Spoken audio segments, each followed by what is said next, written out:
Independencia de México. Introducción.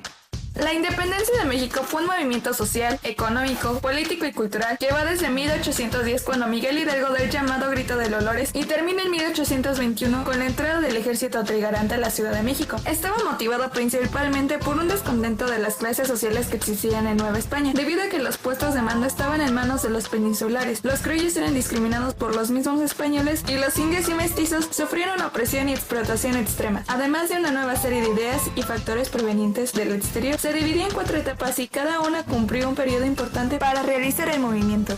Causas.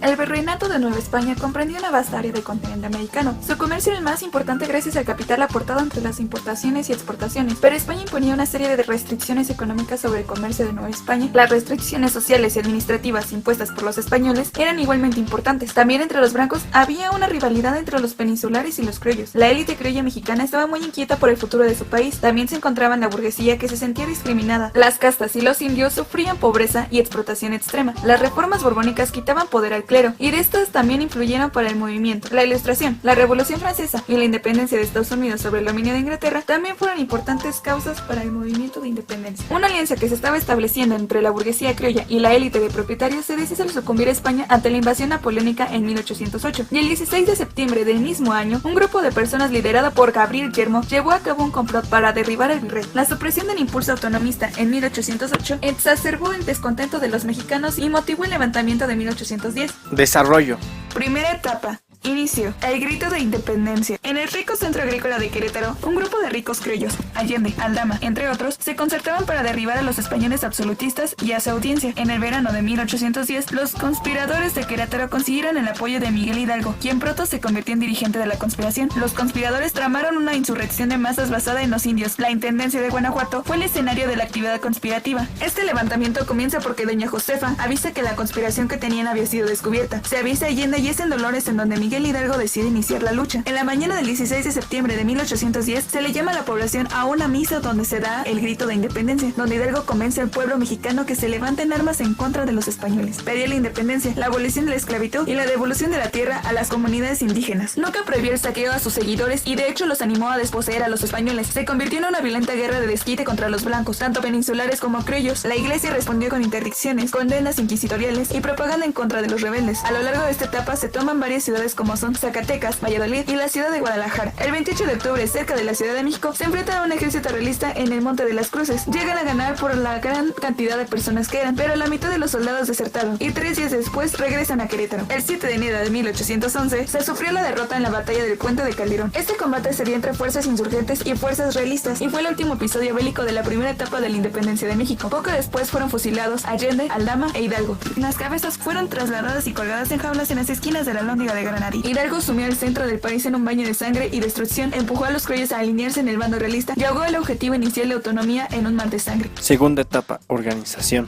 Después de la muerte de Hidalgo, la dirección del movimiento pasó al mando del sacerdote José María Morelos y de Ignacio Rayón, los cuales estuvieron armando las tropas insurgentes. Morelos fue reconocido como el principal jefe de la insurrección, esto después de que Rayón se hundiera en la batalla de Zitácuaro. Morelos se une a la rebelión en las primeras semanas. Este es designado por Hidalgo para poder ampliar la revolución a la costa sur del país. Morelos creó un pequeño y manejable ejército que constituyó una amenaza para los realistas hasta 1815. Morelos también clarifica los objetivos sociales y políticos de la rebelión, que no habían quedado claros por Hidalgo. Morelos, siendo el más nacionalista de los jefes, no aceptó la prevención de mantener la lealtad a la soberanía de la ley y puso como un símbolo a la Virgen de Guadalupe, con un sentido patriótico. Morelos, al igual que Hidalgo, tampoco obtuvo el apoyo de los criollos. El general Calleja casi termina con la rebelión de Morelos en la primavera de 1812. En el momento en que Morelos dirige el movimiento, se le unen los hermanos Juan, José y Hermenegildo, pero el virrey mandó a París para que combatiera a Morelos. Es por eso que se desata la batalla del puerto de Tres Palos, pero el ejército insurgente obtiene la victoria. El Congreso de Chilpancingo. A mediados de 1813, Morelos dominaba gran parte del sur de las intendencias de México, Puebla y Oaxaca. Morelos pudo dar un giro radical al planteamiento político de la Revolución de Independencia. Para ello se apoyó en distintos personajes que participaron en el gobierno de Chilpancingo, convocado por él en 1813, congreso que se dio en septiembre de ese mismo año. Ya en Chilpancingo, Morelos entrega a los congresistas un documento llamado Sentimientos de la Nación, Constitución. También organizó el Congreso de Anáhuac, que aprobó la Constitución de Apaxingán en 1814. Morelos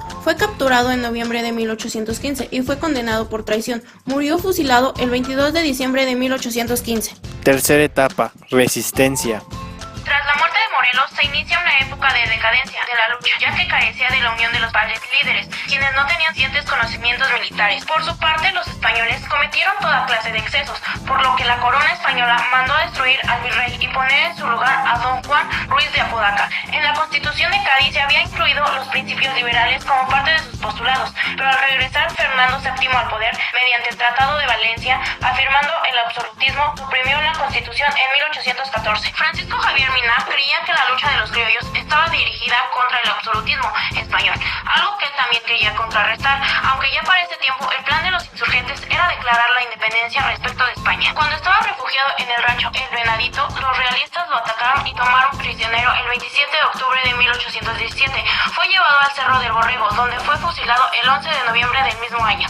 Cuarta etapa, consumación. En 1820, una nueva revolución liberal en España obligó a Fernando VII a jurar la Constitución de 1812 y regresar a los principios del liberalismo. Tuvieron fuerte impacto en España y al fin provocaron la consumación de la independencia. Esto fue posible a la unión de la Iglesia, el ejército y las élites económicas que tomaron la decisión de separarse de España. Los conservadores organizaron las famosas juntas de la Profesa. Los conspiradores de la Profesa alentaban la independencia, pero lo hacían para establecer un régimen monárquico absolutista. Se rechazó también el restablecimiento de la Constitución de Cádiz y de la de Cortés. Su plan fue que el gobierno de la Nueva España quedara depositado en manos del virrey Apodaca, quien continuaría gobernando según las leyes de India. Entre tanto, rigiese la Constitución de Cádiz. Este plan correspondía perfectamente a las miras y tendencias de los absolutistas, un movimiento a favor de la Constitución que brotó en los criollos veracruzanos. Obligó al virrey Apodaca a jurar la Constitución el 31 de mayo de 1820, en la cual fracasó el primer plan de los conspiradores de la Profesa. Una siguiente alternativa fue proclamar la independencia de México, estableciendo una monarquía con un infante de España. Para esto se acercaron a Agustín de Iturbide. En 1820 se impuso al mando de las tropas, supeditado en un principio a los deseos de las juntas de la Profesa, pero conforme se fue ganando la voluntad del ejército, terminó por proponer un plan distinto, la independencia de México y una monarquía constitucional moderada. Así Iturbide, quien había combatido a Vicente Guerrero por largo tiempo, redactaron con él y con jefes militares e importantes sectores de las élites eclesiásticas y económicas del llamado Plan de Iguala, con el que proclamó la independencia. Iturbide consiguió la adhesión de Vicente Guerrero y selló mediante el abrazo de Acatepán y unificó la mayoría de los sectores criollos, tanto militares como civiles, en su deseo de independizarse y de alcanzar el poder que durante mucho tiempo habían monopolizado los peninsulares. El ejército de Iturbide, llamado las Tres Garantías, religión, unión e independencia, ocupó las ciudades de Valladolid, Guadalajara y Puebla. El virrey Apodaca fue destituido y en su lugar se envió a Juan de O'Donojo. El nuevo gobernante se percató que todo estaba perdido para España, quien firmó los tratados de Córdoba con Iturbide el 24 de agosto de 1821, en el que aceptaba la independencia siempre y cuando se respetaran los derechos de la casa reinante española. El nuevo país asumía como forma de gobierno una monarquía constitucional moderada. Esta América se reconocerá por nación soberana e independiente y se llamará en lo sucesivo Imperio Mexicano. El 27 de septiembre de 1821, el ejército trigarante al mando de Iturbide desfilaba victorioso por las calles de la Ciudad de México. Al día siguiente se firmó el acta de independencia, pero España no reconocería el firmado por O'Donojo sino hasta 1836.